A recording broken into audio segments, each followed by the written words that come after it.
న్యాయం కోసం police station గడప తొక్కిన ఆ మహిళ ఓ ఖాకీ కీచక పర్వం చూసింది. అండగా నిలవాల్సిన ఆ పోలీస్ లైంగికంగా ఆర్థికంగా వేధించాడు. ఖాకీ యూనిఫామ్ మాటున తన అసలు రూపం చూపించాడు. ఒక్క అధికారి తప్పు మొత్తం పోలీసు వ్యవస్థ ప్రతిష్టను ప్రశ్నార్థకం చేస్తోంది.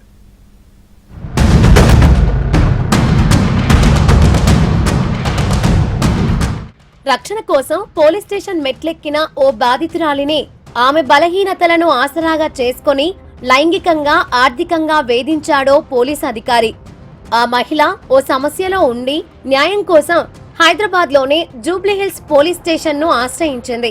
అక్కడే సిఐగా బాధ్యతలు నిర్వర్తిస్తున్న శ్రీనివాసులు రెడ్డితో పరిచయం ఏర్పడింది. తనకు తోడుగా ఉన్నానంటూనే ఆమెతో సత్సంబంధాలు పెంచుకున్నాడు.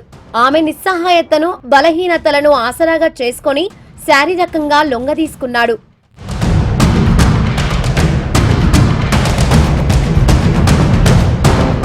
అంతటితో ఆగక వీరిద్దరూ కొద్ది రోజుల పాటు ఒకే ఇంట్లో కలిసి ఉన్నారు. ఈ క్రమంలో ఆమెకు సంబంధించిన కొన్ని రహస్య వీడియోలను ఆమెకు తెలియకుండానే రికార్డ్ చేశాడు. ఆ వీడియోలను అడ్డం పెట్టుకుని బయటకు చెబితే జీవితం నాశనం చేస్తానని బెదిరిస్తూ పెద్ద ఎత్తున డబ్బులు లాగడం మొదలుపెట్టాడు.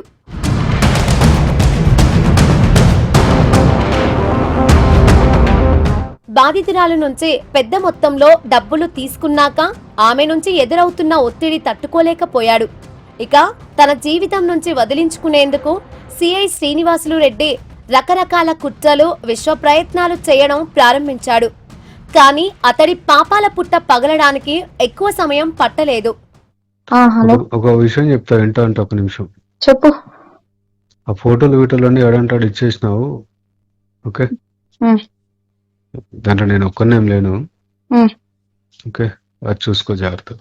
ఏంటి అది చూసుకో జాగ్రత్తగా, ఓకే? అవునా? ఆడపిల్లవు కదా. ఓ, ఈ రోజు ఆడపిల్లని గుర్తుకొచ్చినానా? రోడ్డు మీద కొట్టినప్పుడు రాలే? మీ ఇంట్లో బట్టలు ఇప్పి కొట్టినప్పుడు గుర్తు రాలేదా? ఎవరిని కొట్టిరో, లిఫ్ట్ లో బట్టలు ఇప్పి కుట్టినప్పుడు గుర్తు రాలేదా ఆడపిల్లని? ఆడపిల్ల డ్రెస్ చింపి కొట్టినప్పుడు గుర్తు రాలేదా? ఈ బుద్ధి గుర్తుకొచ్చిన ఆడపిల్లనని నా జీవితం బొగ్గుపాలు చేసి ఈ బుద్ధి ఆడపిల్లనని గుర్తుకొచ్చినానా? రోడ్డు మీద పెట్టినవే నన్ను తెచ్చి అన్యాయం చేసి పెట్టారే. ఇంకేం చేసేస్తారు? మీరు పెట్టారు. మీరు నా జీవితాన్ని నాశనం చేసి రోడ్డు మీద పెట్టావు. ఇక చూసుకున్నాంలే, ఏమో నాకు పోతే పోనీ, నా పరువు ఏమైతుంది? పరువు పోతే పోనీ. ఇన్ని రోజులు అదే కదా నువ్వు అన్నావు. నువ్వు పిక్కోపో, నువ్వేం పిక్కుంటావు పిక్కోపో, ఏం చేస్తావు చేసుకోపో అన్నావు కదా. పోనీలో వదిలి ఏదైతే అదేమని పానాలు పోతాయి, అంతే కదా. బాధితురాలు ధైర్యం చేసి ఉన్నతాధికారులను ఆశ్రయించడంతో అసలు నిజాలు వెలుగులోకి వచ్చాయి. పోలీస్ శాఖ అంతర్గత విచారణ చేపట్టగా సిఐ శ్రీనివాసులు రెడ్డి చేసిన దారుణాలు, వీడియోల బ్లాక్ మెయిలింగ్, ఆర్థిక దోపిడీ అన్ని పక్కా ఆధారాలతో నిర్ధారణ అయ్యాయి. శాఖకు మచ్చ తెచ్చిన ఏ అధికారిని వదిలిపెట్టేదే లేదని స్పష్టం చేస్తూ హైదరాబాద్ పోలీస్ కమిషనర్ సజ్జనార్ సదరు సిఐ శ్రీనివాసులు రెడ్డిని సస్పెండ్ చేస్తూ తక్షణ ఉత్తర్వులు జారీ చేశారు. రక్షించాల్సిన కాకి చొక్క వెనుక దాక్కున్న క్రూరుడి అసలు రంగు బయటపడింది.